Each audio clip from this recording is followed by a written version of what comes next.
አስተያየት ፈቃድ የተጋበዙ መምህር የኔታ ይቅርታ ነው ዘግቻቸው ቅድም መጋቤ ምስጢራት የኔታ ነቃጠበ ብሸቴ የአራቱ ጉባኤያት ምስክር መምህርና የደብረ ምሕረት አቡነ ቅዱስ ገብርኤል ቤተክርስቲያን የቅኔ መምህር ናቸው። እሳቸው ያስተምሩናል። ሁላችሁም በያላችሁበት በጽሙና ተከታተሉ።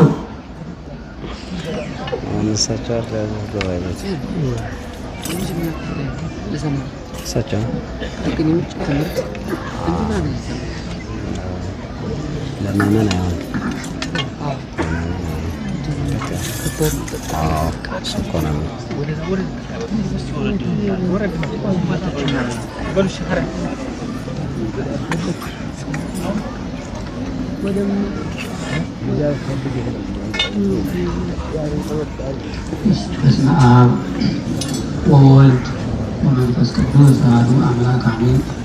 ቅድመ ዓለም የነበረ ማእከለ ዘመንም የነበር ዓለምን አሳልፎ የሚኖር ልዑል እግዚአብሔር አምላካችን ስሙ የተመሰገነ ይሁን። እናታችን ቅድስት ድንግል ማርያም እናትነቷ አማላጅነቷ ከኛ ጋር ይሁን። እንግዲህ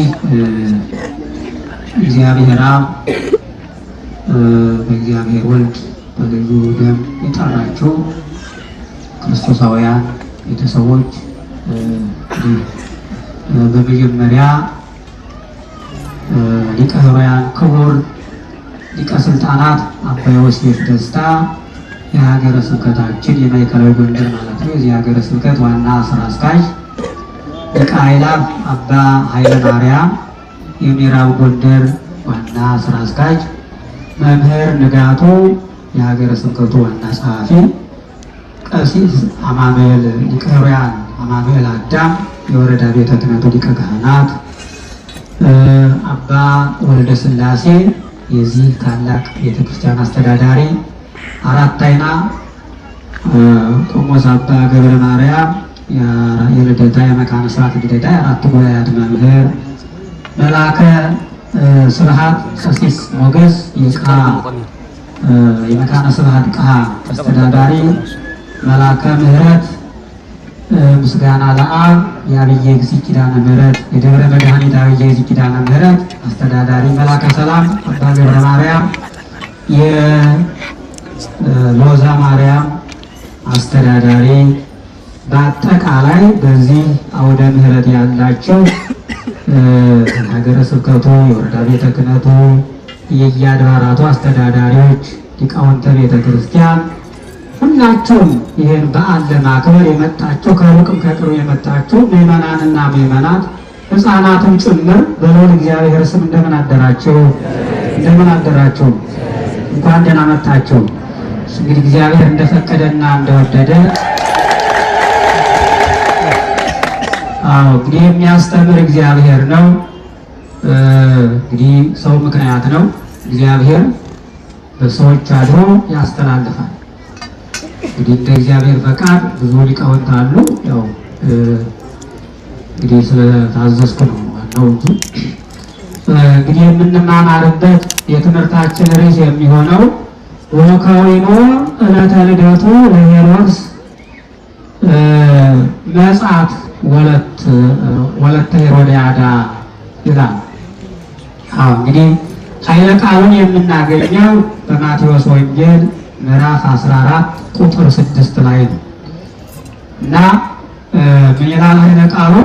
ወከዊኖ ዕለተ ልደቱ ለሄሮድስ የንጉሥ ሄሮድስ የገሊላው ንጉሥ ዮሐንስ ዛሬ የምናከብረው በዓላችን መጥምቀ መለኮት ዮሐንስ የሊቀ ካህናቱ የዘካርያስና የኤልሳቤጥ ልጅ ሰማዕቱ ነቢዩ ዮሐንስ በነበረበት ዘመን በሚያስተምርበት ዘመን የነበረ ንጉሥ ነው። አሁን እየገለጽኩት ያለ ሄሮድስ የሚባለው በገሊላ ነግሶ የነበረ ከቄሳር በታች ያገለግል የነበር ያን አካባቢውን ይቆጣጠር የነበር ሄሮድስ የመወለድ ወይም የልደቱ በዓል በሆነ ጊዜ የሄሮድያዳ ልጅ መጣ ወዘፈነት ሎቱ በማእከሎሙ በዚያ በመኳንንቱ መካከል ታላላቅ ሕዝብ በነበሩት መካከል እየዘፈነች እያወደሰች ታስደስታቸው ነበር። እዚያ በመካከል ላይ ይላል። መቼ ሄሮድስ በዓሉን የተወለደበትን በዓል በሚያከብርበት ጊዜ እንግዲህ አሕዛብ የተወለዱበትን ቀን ያከብራሉ። ከጠባብ ወደ ሰፊ ከጨለማ ወደ ብርሃን የመጣንበት ሲሉ ምንም እንኳን ሃይማኖት ባይኖራቸው ነገር ግን በልማድ የተወለዱበትን ቀን ያከብሩ ነበር ይላል። አዎ እንግዲህ ሰው ከጠባብ ወደ ሰፊ የወጣበት ከጨለማ ወደ ብርሃን በእናቱ ማኅፀን የበላችሁ ተጭኖ የጠጣችሁ ተጭኖ ሳያጠፋው ወደዚህ ዓለም ወደዚህ ወደሚታየው ወደ ሰፊው ዓለም ሲመጣ የእግዚአብሔር ጥበብ ማስተዋል ያስፈልጋል። ክርስቲያኖች እንዴት እንደጠበቀን እግዚአብሔር። አዎ ስለዚህ ያን አሕዛብ ያከብሩ ነበርና በሚያከብርበት በዓል እንግዲህ የሄሮድያዳ ልጅ መታ ወዘፈነት ሎቱ በማእከሎሙ ወአደመቶ ለሄሮድስ ይላል። ሄሮድስ ደስ አሰኘችው እየዘፈነች ስሙን እየጠራች ስለ ስልጣኑ ስለ ክብሩ እያወደሰች በምትዘፍን ጊዜ በመኳንንቱ መካከል እንግዲህ ያ ታጅቦ ብዙ መኳንንት ብዙ ባለስልጣናት ባሉበት መካከል እየዘፈነች ስሙን እየጠራች ስትል ያን ጊዜ ደስ አለው። ወመሐለ ላቲ ከመ ይሃባ መንፈቀ መንግሥቱ አዎ የመንግስቴን እኩሌታ እሰጥሻለሁ ብሎ ማለላት ነው። ሄሮድስ እንግዲህ ስንት ሰራዊት ከቦት ስንት መኳንንት እየተከተሉት ስንት ክብር ያለውን ያን የመንግስቱን እኩሌታ የሚከበርበትን የሚታጀብበትን ያን እስከዚያ ድረስ ሰጥሻለሁ ብሎ ምን ያህል ክርስቲያኖች እንግዲህ ያ ዘፈኑ እንዴት ደስ እንዳሰኘው እንዴት እንደሳበው ስሜታዊ እንደሆነ መመልከት ያስፈልጋል። ማለላት ነው እና እሷ ደግሞ ሄዳ ከእናቷ ከሄሮድያዳ የመንግስቱን እኩሌታ ሰጥሻለሁ ብሎኛል ብላ ነገረቻት። ምን አለቻት? የመንግስቱ እኩሌታ ቀርቶ እኔና እሷ አንድ ከሆን አብረን ከኖር መላውንስ ማን ይወስድብሻል? ነገር ግን እኔና እሱ ሊለያይ የሚያስተምር አንድ ዮሐንስ ይባላል። የእሱን ራስ ቆርጠህ ስጠኝ ብላ አለቻት። በዚህ ጊዜ እሷ ምን አለቻች? ሕፃኗ በእውነት እግዚአብሔር እያናገራት የዮሐንስ ራስ አይላ ሳይቀመስ አይበላ አይጠጣ አይለበስ ምን ያደርግልናል አለቻት። እኔና እሷ አብረን ካለን አዎ ሁሉ ነገር የምትመኘው ሁሉ የምንፈልገውን ነገር ሁሉ በእጃችን ነው። ዝም ብለሽ የምነግርሽን ስሚ ነበር ያለቻት። አያችሁ ክርስቲያኖች በእውነት አንዳንድ ጊዜ በልጆች እግዚአብሔር አድሮ ሲናገር መስማት ያስፈልጋል፣ ማዳመጥ ያስፈልጋል። ብትሰማ ብታዳምጥ ኑሮ ከችግር ሁሉ ትድን ነበር። ሰው በራሱ ጥረት በራሱ ፍላጎት በራሱ ጉዞ አገኘዋለሁ ብሎ የሚመኘው ነገር ሁሉ ባዶ ነው። እግዚአብሔርን መያዝ ያስፈልጋል። ክርስቲያኖች የጎደለውን ለመሙላት ያጣነውን ለማግኘት በእግዚአብሔር ፈቃድ ሲሆን በጸሎት ሲጠበቅ ትጠየቅ ነው እንጂ ስሜታዊ መሆን አስፈላጊ ነው። እንግዲህ ሄሮድያዳ ያን ጊዜ የተመኙትን ነገር ለማግኘት በስሜት ብቻ ነበር የተጓዙ። ስሜታቸውን ብቻ ነበር የተቆጣጠሩ። እንደውም ምን ይላል? በፊት ተነጋግረው እንዴት ነው አብረን መኖር የምንችለው የሚለውን ባጭሩ ነው የማደርገው። ሲነጋገሩ በዓል ደርሷል፣ ልጄ መታ ተዘፍንልሃለች፣ በዛን ጊዜ የዮሐንስ ራስ ቆርጠህ ስጣት፣ ከዚያ በኋላ የፈለግነውን ማድረግ እንችላለን ነበር የተባባሉት። እግዚአብሔር ካልፈቀደ ይሆናል አይሆን? ክርስቲያኖች አዎ አይሆንም። ስለዚህ ስትነጋገሩ ስትወያዩ ስለ ትዳር ስለ ጋብቻ ስለምትፈልጉት ነገር ቅድሚያ ማስቀደም እግዚአብሔርን ነው። እግዚአብሔር ይወደዋል አይወደውም? ይህን ነገር ብናደርግ እግዚአብሔር የሚጠላው እግዚአብሔርን የሚያስቀይም ነገር ብናደርግ ሐሳባችን ይሟላል ወይ? ጉድለታችን ይሞላል ወይ? የተመኘነው ነገር ይፈጸማል ወይ ብለን ልናስብ ያስፈልጋል። ክርስቲያኖች ዝም ብለን የራሳችን ብቻ ፍላጎት፣ ራሳችን ብቻ የምናዳምጥ፣ ራሳችን የምንሰማ ከሆነ ዋጋ የለሽ ነው የሚሆነው። ሄሮድስና ሄሮድያዳ ራሳቸው ብቻ ነበር ያዳመጡ፣ ሌላውን አላዩ። ለሌሎች እንኳን እናማክር አላሉ፣ ፈቃደ እግዚአብሔር ይሁን አላሉ፣ አልጠየቁም። አባቶችን አብረው ያሉትን ነገሩ ያስኬዳል አያስኬድም፣ ይገኛል አይገኝም፣ ይጠቅማል አይጠቅምም አልተነጋገሩም ነበርና ከዚያ በኋላ ሂዳ ስትጠይቀው አዘነ ይላል። አዎ በዚያ በናለው መሐላ አዘነ። ለምን? ከዚያ አብረው የነበሩት አባቶች መኳንንቱ ዮሐንስን አስቆረጡ ብለው እንዳያሙት ወይም ደግሞ ምን ነበር መሐላውን ተው እንዳይሉት አዘነ ነው የሚለው። ቃል ኪዳን ስንገባ መሐላ ስናደርግ ተጠንቅቀን ማድረግ ያስፈልጋል። ክርስቲያኖች እንደዚሁም ብሎ በግብት እንዲህ ያደርጋለሁ ብለን ስጦታ እንኳን ስንመኝ የተለያየ ነገር የማንችለው ምንድነው ሰዎች አለ እንዲህ እናደርጋለን፣ በዚህ ጊዜ ቢደርስ ይሄ ነገር ቢፈጸም እናደርጋለሁ። ምን በደረሰ ጊዜ ግን መክፈል የሚያቅተው የተለያየ ነገር የሚደርስበት አለና መሐላ ቃል ስንገባ ለማድረግ የምንፈጽመው ነገር ይሄን አደርጋለሁ ብለን ስለት እንኳን ስንሳል የሚገባውን የሚቻለውን የተፈቀደውን ማድረግ አለብን እንጂ እንዳመጣን ልንናገር አስፈላጊ አይደለም። ክርስቲያኖች ሄሮድስ የተጨነቀው እንደመጣለት ስለተናገረ ነበረ፣ በስሜት ስለናለ ነበረ። ስሜት አስፈላጊ አይደለም። ክርስቲያኖች ሄሮድስ ተጨነቀ ይላል፣ ተቸገረ። አዎ እንዳይተወው ምሏል፣ ከሚስቱ ጋራም ፈጽሟል። እንዳይቆርጠው ደግሞ ዮሐንስን ሰዎች ያከብሩት ይፈሩት ነበርና በዚያ ምክንያት ተጨንቆ ነበር። ዞሮ ዞሮ አልቀረም፣ የዮሐንስን አንገት አስቆርጦ ሰጣት ነው። ያቺ ሴት ብላቴና የዮሐንስን ራስ ይዛ ወደ እናቷ ወስዳ ግዳይ ጣለችላት ይላል። ሄሮድያዳ ስትሰፋ ነበር ቢሉ በወስፌ ስትፈትም ነበር ቢሉ በእንዝርት ግልጥጥ እያደረገች ንግስት ስትዘልፍ የነበረ አንደበት ተዘጋሽ እያለች ስትል የዮሐንስ ራስ ክንፍ አብቅላ ወደ ላይ ወጣ። እግዚአብሔር አምላክ በሚያስተምርበት በደብረ ዘይት አደባባይ ሰገደ ይችላል።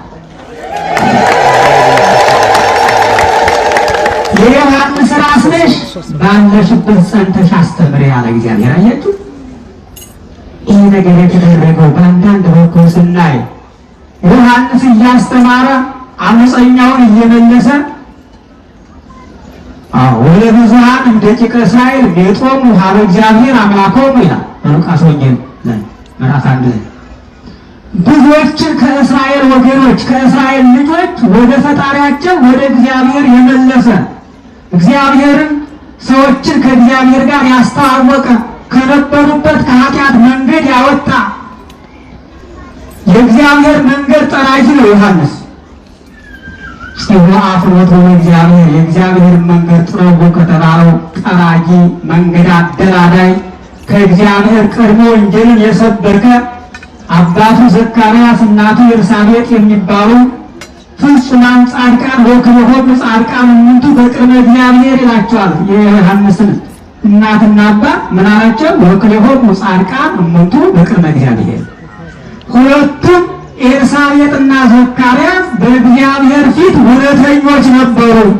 በሰው ፊት አይደለም፣ በነገስታት ፊት አይደለም፣ በዓለም ፊት አይደለም፣ በእግዚአብሔር ፊት እውነተኞች ነበሩ። ዛሬ ስንት ነው በእግዚአብሔር ፊት እውነተኛ? እግዚአብሔር በሚያውቀው ሕገ እግዚአብሔርን በመፈጸም እውነተኛ የሆነ ሰው አለ? ክርስቲያኖች በሰው ዘንድ እውነተኛው ብዙ ነው። በነገስታቱ በዳኛው ፊት እውነተኛ የሚመስለው ብዙ ነው። በእግዚአብሔር ፊት እውነተኛ ግን በጣም ከባድ ነው። ክርስቲያኖች ዘካርያስና ኤልሳቤጥ በእግዚአብሔር ፊት ሁለቱም እውነተኛዎች ነበሩ። በጋብቻ ውስጥ ስንኖር ሁለቱም እውነተኛ፣ ሁለቱም ሃይማኖተኛ፣ ሁለቱም ወደ ቤተ ክርስቲያን የሚጓዙ መሆን አለበት። ዛሬ በዓለማችን ላይ ስታዩ አንዱ ቤተ ክርስቲያን የሚስብ አንዱ ደግሞ ሃይማኖት የሚሄድ አለ። ጋብቻ እንደዚህ ነው አይነት ክርስቲያኖች።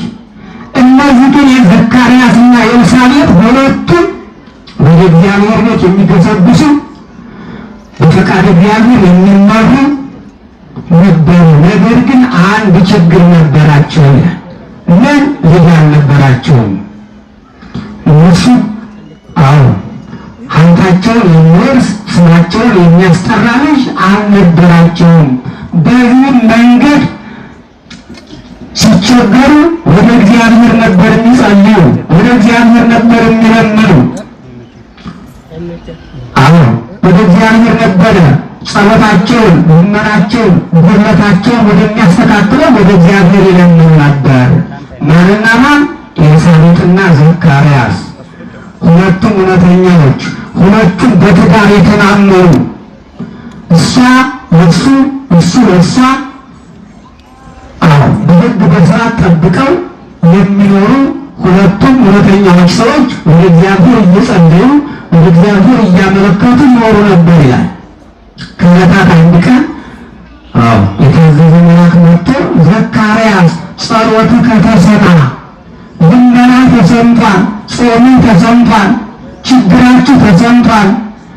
ኤልሳቤጥ ብእሲትከ ትወልድ ለከ ወልደ፣ ሚስትህ ኤልሳቤጥ ልጅ ወንድ ልጅ ትወልድልሃለች አለው።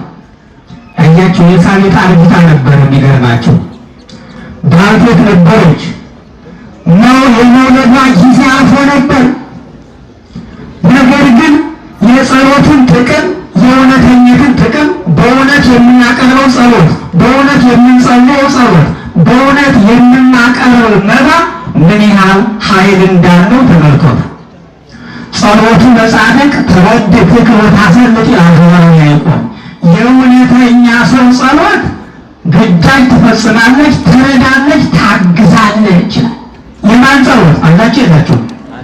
የእውነተኛ ሰው ጸሎት በእውነት የሚጸለየው በማስመሰል ሳይሆን ጸሎተኛ ለመባል እውነተኛ ለመባል ቅዱስ ለመባል የሚጸለየው ሳይሆን እውነተኛ ብሎ የሚጸለይ ጸሎት ግዳጅ ይፈጽማል፣ ይረዳል፣ ያግዛል፣ ከእግዚአብሔር ያደርሳል ይላል።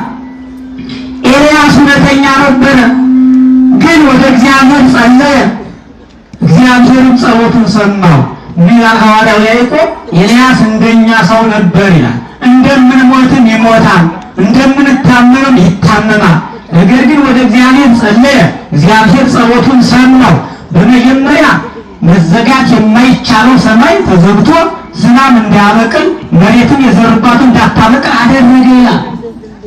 በኋላ ደግሞ ሁለተኛ ጸልዮ 3 ዓመት ከመንፈቅ ተዘግቶ የነበረው ሰማይ ዝናብን ሰጥቶ ማብቀል ያልቻለችው መሬት አብቅላ ሰዎች እንዲመገቡ ያ በሰማርያ የነበረው ችግር ሁሉ እንዲወገድ ሆኗል። በምን? በኤልያስ ጸሎት፣ በኤልያስ ልመና፣ በኤልያስ ጾም፣ በኤልያስ አማላጅነት። ኤልያስ ምን ስለነበረ አሏችሁ? እውነተኛ ስለነበረ፣ ነቢይ ስለነበረ፣ ስለዚህ ዓለም ስልጣን የማይስገበገብ እግዚአብሔርን ብቻ የሚለማመድ ከእግዚአብሔር ጋር የሚባል እግዚአብሔር ቃል እግዚአብሔርን ይዞ የሚኖር ሰው ስለነበረ ነው ክርስቲያኖች እንጂ እኛ በሁለት ቦታ እየሰራን አንድ እግራችን ወደ አንዱ አንድ እግራችን ወደ አንዱ እየሄደ የምንጸልየው ጸሎት እኔም ጸሎት አድርጌ ነበር እንዳትሉ ክርስቲያኖች፣ ዋጋ የለሽ ነው። የእናንተ በመንታ ነው የምንጸልየው፣ በመንታ ልብ። ከዚህ ስንመጣ ከዚህ እንጸልያለን፣ ሌላ ቦታ ደግሞ የምንጸልየው አለ። ይሄ አይሆንም፣ አይሰራም ክርስቲያኖች። ለዚህ ነው ዛሬ ሀገራችን ከገባችበት ችግር መውጣት ያቃታት። ጸሎት እኮ አለ፣ ቅዳሴ አለ፣ ጾም አለ ከሞላ ጎደል። ግን ለምንድን ነው ሀገራችን ሰላም ማድረግ ሰላም ማምጣት ያልቻልነው? ካል እውነተኞች አይደለንም ክርስቲያኖች። አሁን ፍቅር የለንም፣ መስማማት የለንም። እምንጸልየው በራስ ወዳድነት እንጂ ለሀገር፣ ለወንድም፣ ለቤተሰብ፣ ለሰላም፣ ለሁላችን በህብረት መጸለይ አንችልም ክርስቲያኖች። ስለዚህ አንድ ልንሆን ያስፈልጋል ክርስቲያኖች። ዘካርያስና ኤልሳቤጥ ሁለቱም እውነተኛዎች ነበሩ ነው። ሳይለያዩ እግዚአብሔርን የሚያስቡ ችግርም ቢኖርባቸው እኮ ተለያይተን እንጸልይ፣ አንተ ከሌላ እኔ ሌላ ልጅ እናገኛለን አላሉም። አንድ ሆነው ችግራቸውን ችለው ጸለዩ። እግዚአብሔር ጸሎታቸውን ሰማ። ክርስቲያኖች ከዚያ በኋላ ነው መልአኩ ምን አለው? ጸሎትህ ተሰምቷል። አያችሁ ክርስቲያኖች፣ ልመናህ ተሰምቷል። ዘካርያስ ሚስቱ ኤልሳቤጥ ወንድ ትወልዳለች። ዘካርያስ ተቸገረ። ኤልሳቤጥ እኮ አርጅታለች፣ ሙቀት ለላሜ ተለይቷታል፣ እንዴት ሊሆን ይችላል አለ። ምልክቱ እስኪወለድ ድረስ አንደበትህ አይሰራም፣ መናገር አትችልም አለው። አያችሁ ለምልክት እኮ ነው። መልአኩ በእውነት ዘካርያስ አንደበቱ እንዲዘጋ ፈልጎ አይደለም፣ ግን አላምነው ስላለ ምልክት ይሄ ነው አለው። አያችሁ ክርስቲያኖች፣ የጸሎትን እስኪ ተመልከቱት። በእውነት የእውነተኝነት እውነተኛ ነው። ሁላችንም በዓለማችን በሀገራችን ያለውን ችግር ለማስወገድ እውነተኛ መሆን ያቀተናል። ለራሳችን ለሌላ እኮ አይደለም የሚጠቅመን ሰላሙ፣ ለሌላ እኮ አይደለም ደህንነቱ የሚጠቅመን፣ መስማማቱ አንድነቱ የሚጠቅመን እኮ ለእኛ እኮ ነው። ክርስቲያኖች ሰው ለሌላ ይጸልያል እኮ ለወንድሙ፣ ሰው ለሌላ እኮ ይጸልያል ሌላው እንዳይቸገር። እኛ ግን ራሳችን እንዳንቸገሩ እውነተኛ ሆነን መጸለይ አቃተን። ስለዚህ ጸሎታቸውን ሰማ። ዮሐንስ ተወለደ። በተወለደ ጊዜ እንዳላበዛ ወብዙኃን ይትከሱ በልደቱ ነው፣ በመወለዱ ብዙዎች ደስ አላቸው ይላል። ለምን ከተባለ ዮሐንስ ማለት ደስታ፣ ፍስሐ ወሐሴት፣ ርኅራኄ ወሳሄድ ማለት ነው። ደስታ ነበረ፣ ብዙዎችን የሚያስተምር ብዙዎችን ከኃጢአት ወደ እግዚአብሔር ወደ ጽድቅ፣ ከገቢረ ኃጢአት ወደ ገቢረ ጽድቅ፣ ከአምልኮተ ጣዖት ወደ አምልኮተ እግዚአብሔር የሚመልስ በአደባባይ አባቶችን የሚመልስ የሚያስተምር እውነተኛ ስለነበረ በመወለዱ ብዙዎች ደስ አላቸው አለ። ወብዙኃን ይትከሱ በልደቱ፣ በመወለዱ ብዙዎች ደስ አላቸው። ወለብዙኃን እምደቂቀ እስራኤል ይመጥኦም ሀበ እግዚአብሔር አምላኮሙ፣ ብዙዎችን ከእስራኤል ወገን በኃጢአት ውስጥ የነበሩ በበደል ውስጥ የነበሩ በአምልኮ ጣዖት የነበሩትን ሰዎች ወደ እግዚአብሔር ወደ አምላካቸው መለሳቸው ይላል ዮሐንስ። ወንጌልን እያስተማረ አሁን ከእግዚአብሔር በፊት መንፈቅ ተቀድሞ ያስተማረ ወይን ጠጅ የማይጠጣ የማይመገብ በመንፈስ ቅዱስ ብቻ የተሞላ ነበር ነው ዮሐንስ። ከሕፃንነት ከእናቱ ማኅፀን ጀምሮ እግዚአብሔርን የተለማመደ አየች። በእናቱ ማኅፀን ሆኖ ለእግዚአብሔር የሚሰግድ እግዚአብሔርን የሚያመሰግን ክርስቶስ ፈጣሪ እንደሆነ አውቆ በእናቱ ማኅፀን ይሰግድ ነበርና ዮሐንስ ክርስቲያኖች ከሕፃንነት ጀምራችሁ ልጆቻችሁን የእግዚአብሔርን ፍቅር አለማምዷቸው፣ ወደ እግዚአብሔር ቤት አምጧቸው፣ ቃሉን እንዲመገቡ አድርጓቸው። ዮሐንስን የረዳው በሰማዕትነት ሲሞት ያ ሁሉ መከራ እንዳይሰማው ያደረገው በሕፃንነቱ እናቱ ከእግዚአብሔር ጋር ስላለማመደችው በማኅፀን ሆኖ የሰገደ ለፈጣሪው አምላካችን ኢየሱስ ክርስቶስም በቅድስት ድንግል ማኅፀን ሆኖ እሱ ደግሞ በኤልሳቤጥ ማኅፀን ሆኖ ኤልሳቤጥ ቅድስት ድንግልን እጅ ለመንሳት ቅድስት ድንግል ማርያም ኤልሳቤጥን እጅ ለመንሳት በሄደች ጊዜ ምንትን ወአነ ከመ ትምጽእ ሀቤ ሙለ እግዚእ የጌታዬ እናት ያለቻት ኤልሳቤጥ ቅድስት ድንግል ማርያም። ቅድስት ድንግል እኮ ያን ጊዜ የሚገርማችሁ የ15 ዓመት ሕፃን ገና ብላቴና ነበረች። ኤልሳቤጥ ሽማግሌ ነበረች፣ ባልቴት ነበረች። ግን ምን አለች? እንዴ አንቺ የጌታዬ እናት ወደ እኔ ትመጪ ዘንድ እኔ ማን ነኝ አለች። አያችሁ ትሕትና። ይሄ ነው እናቶች፣ እስኪ ተማሩት ከዚህ ከመጽሐፍ ቅዱስ ከነ ኤልሳቤጥ ትሕትና፣ ከነ ኤልሳቤጥ ፍቅርን፣ ከነ ኤልሳቤጥ የአምላክ እናት የድንግል ማርያምን እናትነት እንማር። ከዚያ በኋላ በዚያን ጊዜ ቅድስት ኤልሳቤጥ ይሄን ሰላምታ ስትሰጥ ዮሐንስ ደግሞ በማኅፀን ሆኖ ለአምላኩ ለኢየሱስ ክርስቶስ ሰገደ ይለዋል። እዚያ በኋላ ነው እንግዲህ በመንፈቅ ተቀድሞ ታሪኩ ሰፋ ያለ ነው። እያስተማረ ወንጌልን እየሰበከ መንገዱን እየጠረገ ከእኔ የሚበልጥ በኋላ ይመጣል እኔ የእግሩን ጫማ ልፈታ የማልችል የንጉሥን የንግሥትን ጫማ ያልታዘዘ ብላቴና መፍታት እንደማይችል የጫማውን እግር እንኳን የእግሩን ጫማ እንኳን መፍታት የማልችል ታላቅ እውነተኛው ክርስቶስ ይመጣል። እሺ ብትሉ በመንፈስ ቅዱስ እምቢ ብትሉ በእጅ ባትሉ ግን በእሳተ ገሃነም የሚያጠምቅ የሚፈርድ እውነተኛ አምላክ ይመጣል እያለ ይሰብክ ጀመረ ይላል ዮሐንስ።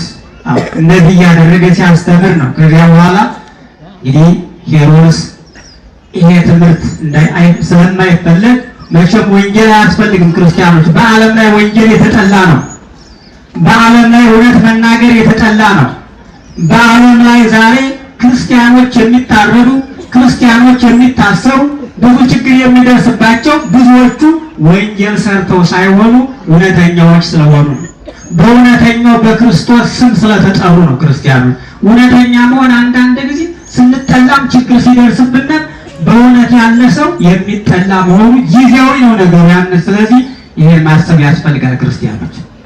ታዲያ እንግዲህ ነቢይ ይሄ ሰማዕት ዮሐንስ በዚህ ጊዜ ነው እንግዲህ በሄሮድስ የልደት በዓል ጊዜ አንገቱ ተቆርጦ ወደ እንደገና ራሱ ማስተማር የቻለ። የሚገርማችሁ እንግዲህ አንገቱ ሲቆረጥ ትምህርት ያቋርጣል፣ ወንጌል ያቆማል፣ ኃጢአት እንደፈለግን እንሰራለን ያሉ ሰዎች ትምህርቱ ሳያቋርጥ አንገቱ ከተቆረጠ በኋላ 15 ዓመት እየዞረ አስተማረ ዮሐንስ። እስኪ ተመልከቱ ማን ነው እስኪ በመጽሐፍ ቅዱስ ውስጥ እስኪ እዩ። በእውነቱ አንገቱ ተቆርጦ ማስተማር የቻለ ከሞተ በኋላ የሚያስተምር እንደገና ጌታ ክንፍ ሰጥቶት ኃይል ሰጥቶት ያ የነበረውን ወንጌል ጨምሮ ጠንክሮ ያስተማረ 15 ዓመት ዙሮ ያስተማረ ነው ይሄ ሰማዕት። ታየት በጣም ይገርማል። ከሞተ በኋላ አንገት ከተቆረጠ በኋላ ሌላው አካል ጎሎ መስራት ይቻላል፣ ግን አንገት ተቆርጦ መስራት ይቻላል? ክርስቲያኖች እስኪ ተመልከቱ። ይህ ዮሐንስ ከእግዚአብሔር ጋር የሚኖሩ የእግዚአብሔር መሆኑ ከእውነተኛዎች ከዘካርያስና ከኤልሳቤጥ መገኘቱ በእውነት መጓዝ የሚያስችለው አንገቱ ከተቆረጠ በኋላ ነሱ ወመኑስ መቀርበቲቲ መንግስተ ሰማያት፣ እነሆ መንግስተ ሰማያት ቀርባለችና ንስሐ ግቡ፣ ሰውነታችሁን ታጠሩ፣ ከኃጢአት ነፃ ሁኑ፣ ወደ እግዚአብሔር ቅረቡ እያለ ያስተምር ነበር። በዚያ በዱሮ ያለው ሽፍታ ሁሉ እየመጣ ምን ተንግበር ዮሐንስ ምን እናድርግ ይሉት ነበር። ያስተምራቸው ይመክራቸው ነበር። የሚገርማችሁ እንደውም ዮሐንስ በጫካ ነው እያስተማረ የተነሳ ይላል። ለምን ከተባለ ጫካ አንዳንድ እንጨት የሚሰብር አንዳንድ ሌላ ስራ የሚሰራ ሰው ስለሚገኝ በዚያ ወይም ደግሞ ጫካ የተባለው አለ የአይሁድ ልቦና ነው። እግዚአብሔርን የማያውቁ ሰዎች፣ እግዚአብሔርን የማያመልኩ ሰዎች ምድረ በዳ ያለው የእነሱ ልቦና ነው። አያችሁ፣ በምድረ በዳ ተክል የለም፣ በምድረ በዳ ዘር የለም፣ በምድረ በዳ እህል የለም። በአይሁድ በእነዚህ እግዚአብሔርን በማያውቁ ሰዎችም ፍቅር የለም፣ እምነት የለም፣ አምልኮ የለም፣ እውነተኝነት የለም። ስለዚህ ጫካ ነው ይላል። በዚያ በምድረ በዳው ጫካ በሆነው በሰዎች ልብ እግዚአብሔርን በማያውቁት ደም በሚያፈሱት በእነሱ ልቦና እስኪሰማ ድረስ ዮሐንስ ያስተምር ነበር ነው የሚለው ክርስቲያኖች። ስለዚህ በዚህ ጊዜ እያስተማረ የመጣ ዮሐንስ አንገቱ ከተቆረጠ በኋላ 15 ዓመት አስተማረ ነው የሚለው። እንግዲህ ቃል እግዚአብሔር አይታሰርም ክርስቲያኖች፣ ቃል እግዚአብሔር አይሞትም። ሰዎች እንኳን ቢሞቱ መምህራን ቢሞቱ ቃሉ አይሞትም። አዎ አይተናል። የመርቆሬዎስ ፈረስ ስንት ዓመት እንዳስተማረ እንደውም በዚህ በሀገራችን ምን ይባላል? አፄ ምኒልክ ከሞቱ በኋላ 7 ዓመት በቅሏቸው ገዝታለች ይባላል። ታውቁታላችሁ ይታረቅ አፄ ምኒልክ መጡ እየተባለ በቅሎቱ እየተሸለመች እየተጓዘች ህዝቡ ሁሉ እየተገዛ ነው። ጸጥ ብሎ ሰላም የሰላም ንጉሥ ስለነበሩ አይደል? እግዚአብሔር ሲመርጥ እኮ እግዚአብሔር ሲፈቅድ እኮ ይሄ በራስ ስሜት ሳይሆን ስልጣን እግዚአብሔር ሲፈቅድ፣ ሀብት እግዚአብሔር ሲፈቅድ፣ ትዳር እግዚአብሔር ሲፈቅድ፣ ሁሉ ነገር እግዚአብሔር ሲፈቅድ ነው ክርስቲያኖች። ስለዚህ የእግዚአብሔርን ፈቃድ ማስቀደም ያስፈልጋል። እግዚአብሔርን መለማመድ ያስፈልጋል። ዮሐንስ እግዚአብሔርን እየተለማመደ አደገ። የእግዚአብሔርን ቃል እየተለማመደ አደገ። ኋላም ከሞተ በኋላ የእግዚአብሔር ቃል አልተቋረጠበትም። ለምን? ቃል እግዚአብሔር ስለማይታሰር። ቃል እግዚአብሔር አይታሰርም ያለ ሐዋርያው ቅዱስ ጳውሎስ። በሚያስት በሚደበድቡት ጊዜ የእግዚአብሔር ቃል አይታሰርም አላያችሁ?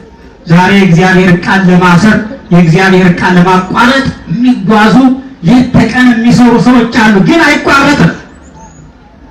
አዎ የእግዚአብሔር ቃል አይቋረጥም። አንዱ ቢሞት አንዱ ሊነሳ ይችላል፣ ሌላው ሊተካ ይችላል። ሰዎች የእግዚአብሔር ቃል የሚያስተምር ጥሩ ነገር የሚሰራ ከሆነ ይሄን ማቋረጥ አለብን ብለው እንዲገደል ያደርጋሉ፣ ግን አይሆንም። እግዚአብሔር አንዱን ያስነሳል። ስለዚህ ሁላችንም ራሳችን ጠብቀን ራሳችን ፈትሸን ንስሐ ገብተን ተዘጋጅተን ልንኖር ያስፈልጋል ክርስቲያኖች። አዎ ያ ሲሆን ነው እግዚአብሔር ሊሰማ የሚችል። ትሕትና ሲኖረን ነው፣ በትሕትና ስንጓዝ ነው። ልቡናችን ንጹሕ አድርገን ፈትሸን መኖር ስንችል ነው። ለዚህ ነው እንግዲህ በእውነት ዮሐንስ ከሞተ በኋላ እንኳን በዚህ በመጽሐፈ ጥበብ ምዕራፍ 4 ቁጥር 16 ላይ መዊቶ ጻድቅ ይኮንን ረሲዓነ ይላል። ጻድቅ ሰው ከሞተ በኋላ እግዚአብሔርን የዘነጉ እግዚአብሔርን የማያውቁ ሰዎችን ይበቀላል ይላል። አዎ እግዚአብሔርን የማያውቁ ቃሉን የማይወዱ እነዚያን ረሲዓነ መዊቶ ጻድቅ ይኮንን ረሲዓነ። ጻድቅ ሰው ከሞተ በኋላ መዊቶ በሞተ ጊዜ ወይም ከሞተ በኋላ እነዚያን የበደሉት የነበሩትን ሰዎች ይበቀላል ይላል። ስለዚህ ዮሐንስ ከሞተ በኋላ እንኳን ሄሮድስም ሄሮድያዳም ልጇም ሶስቱ ሁሉ አልቀዋል። አየት? አዎ ሄሮድስ ንጉሱ ቄሳር ዘማትን እየሰበሰበ የሚያስቸግር ሆነ ብለው ከተማውን አቃጥሎት ያንዴትን የሄሮድያዳ አባት በዚያ ምክንያት ማን ነው እንዲህ ያደረገ? ሄሮድስ ነው ብሎ ሄሮድስን እስር ቤት አስገባው። አውጦ ፈንድቶ ሸቶ ሙቷል። ሄሮድያዳ መሬት ተከፍቶ ጧል። ሄሮድያዳ ወለተ ሄሮድያዳ እጇን ይዛ የሄሮድያዳ ልጅ ሄዳ ከንጉሱ ከሄሮድስ ላይ እየከውነ ከታውስን በሲተው ከፍ ይልቆስ አለችው። የወንድም ይሄ ሁሉ ጣን የተፈጠረው እንግዲህ ዮሐንስ ፊልጶስ የሚባል ወንድም ነበረውና የወንድሙ ሚስት ናት ሄሮድያዳ። በዚህ ምክንያት ነው ያለያየናል ብለው የፈሩት። ድንበር መፍረስ የለበትም፣ ዋርሳ መጎረስ የለበትም፣ ሰው የወንድሙን ሚስት ማግባት የለበትም እያለ ሲያስተምር እኔና እነሱን ሊለየን ነውና እሱ መሞት አለበት ተብሎ ዮሐንስ የተገደለበት ምክንያት እውነቱን ስለተናገረ ነው። ክርስቲያን ይሄን ተዘንግሮ ስላስተማረ ነው። ዘመድና ዘመድ መጋባት የለበትም፣ የወንድምህን ሚስት ማግባት የለብህም ነበር ያለው። እዚያ በኋላ መሐላውን ፈራ። አዎ እንደማለ ቅድም ሊቃውንት ሰምታችሁ ከሆነ እምሄሶ ለሄሮድስ ይብላ መሐላሁ እምያም ትርሪሶ ለዮሐንስ። የዮሐንስን ራስ ከሚያስቆርጥ ሄሮድስ መሐላውን ቢበላ በተሻለው ነበር፣ ይሻለው ነበር። አያችሁ ክርስቲያኖች። ታዲያ የቅዱሱ የዮሐንስን ራስ አስቆርጦ ከንግስቲቱ ከሄሮድያዳ ጋር ለመኖር ሀብቱን ለማብዛት ስልጣኑን ለማስረዘም ፈለገ፣ አልተቻለም።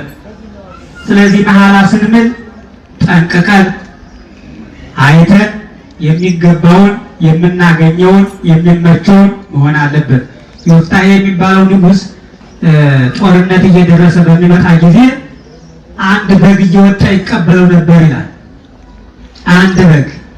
ከዚያ በኋላ ጦርነት ሄደና ምን አለ? መቼም ያን በጉ ነው የሚያጋጥመኝ ብሎ ድል አድርጌ ከተመለስ መጀመሪያ የተቀበለኝን መስዋዕት አቀርብልሃለሁ ብሎ ለእግዚአብሔር ተሳለ። ከዚያ በኋላ ሲመጣ ግን ማን የተቀበለው? ክርስቲያኖች ልጁ ተቀበለችው። አያችሁ ክርስቲያኖች፣ ስሜት አስፈላጊ አይደለም፣ ግንተኝነት አስፈላጊ አይደለም። እናስብ፣ አስበን ቃል እንግባ፣ አስበን እንሳል። ሳናስብ የምንሳለው በስሜት የምንሳለው ነገር አይጠቅምም። ከዚያ በኋላ ልጁን ምን አለ? አይቀጽክኝ ወለቴ ልጅ ያሰናከልሽኛል። ምንድነው ስትለው እንደዚህ እየተስየ ነበር። ቀን ስጠኝ ብላ 3 ወር በተራራ ሆና አልቅሳ ከዚያ በኋላ ሰውቷታል። አያችሁ፣ ይሄን ያደረገው ማን ነው? የወፍታሄ ስሜት፣ የወፍታሄ ግብታዊነት ነው። አንድ ምሳሌ ግን ምን አለ አንድ ሰው ይባላል 3 በሬ ጠፍተውት ከልጁ ጋር እየተጓዘ በሮቹን እየፈለገ ከአንድ ቤተ ክርስቲያን ደረሰና ቅዱስ ሚካኤል አላበ ቅዱስ ሚካኤል እንደው በሬዎችን ባገኝ አንዱ በሬ ላንተ ነው አለ። ደግሞ ሄደና ጊዮርጊስ ቤተ ክርስቲያን አገኘ። ቅዱስ ጊዮርጊስ እኒህ በሬዎች ቢገኝ አንድ በሬ አንተ ነው አለ። ሄደ እመቤታችን ቤተ ክርስቲያን ደግሞ ደረሰ። እመቤታችን ቅድስት ድንግል አለ አንዱ በሬ እነዚህ በሬዎች ቢገኙ አንዱ በሬ አንቺ ነው አለ። ኋላ ልጁ ምን አለው? እንዴ አባቴ በሬዎቹ እኮ 3 ናቸው እያለቁ ነው፣ ለእኛ ምን ይደርሰን ነው አለ። ይገኝ እንጂ ማን ያቀምሳል አለ። አያችሁ ስለት እኮ እንደዚህ እና ስንሳል ቃል ስንገባ ስሜታዊ አንሆን። በእውነት ከእውነት ከጸሎት ከእግዚአብሔር ጋር ሆነን ልቦናችን አስተካክለን በንጹህ ልቦና እግዚአብሔርን እንጠይቅ። እግዚአብሔርን አናታል። ዛሬ ስንቶች ናቸው እግዚአብሔርን የሚያታሉ? ሰው ማታለል ይቻላል፣ እግዚአብሔርን ማታለል አይቻልም። ችግሩ ዛሬ እኛ የማይታለለውን የማይደለለውን እግዚአብሔር እያታለን እኮ ነው። ሁላችንም በእውነት እንዘጋጅ። ሀገራችን ሰላም እንድትሆን በሀገራችን ያለው ችግር ሁሉ እንዲወገድ ራሳችን አናታለን፣ እግዚአብሔርን አናታለን። ክርስቲያኖች ቅዱሳን አባቶቻችን አናታለን። ይቺ ሀገር የቅዱሳን አባቶች ሀገር ናት፣ የጸሎት ሀገር ናት፣ የሊቃውንት ሀገር ናት። ሁላችንም እንንቃ። ተኝተናል፣ አንቀላፍተናል። ምን እየሰራን ነው? ምን እየተሰራ ነው?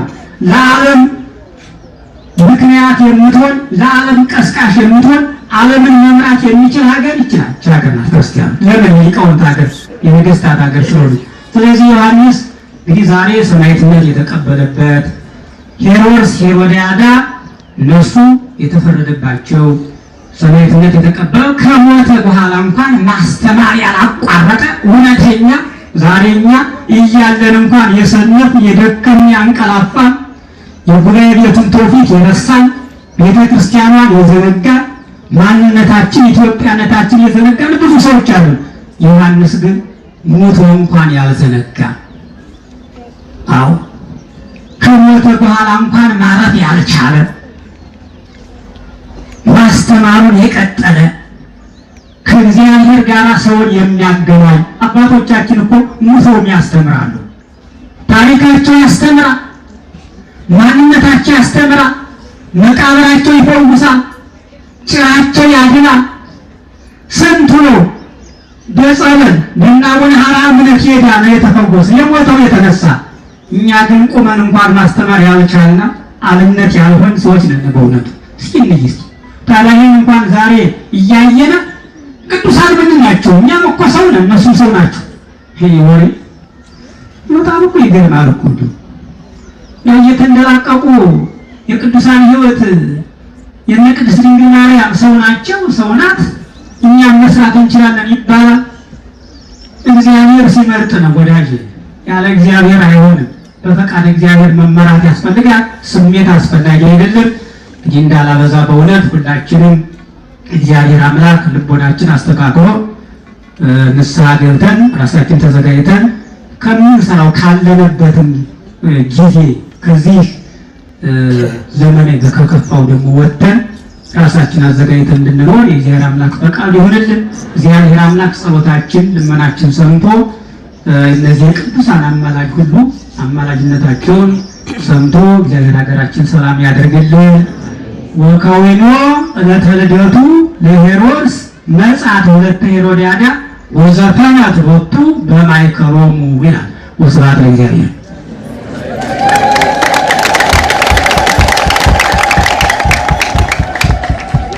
በመጀመሪያ በመምህራችን ላይ አድሮ የመከረን ቅዱስ ቃሉን ያሰማን የወለባይት እግዚአብሔር አምላክ የተከበረና የተመሰገነ ይሁንልን።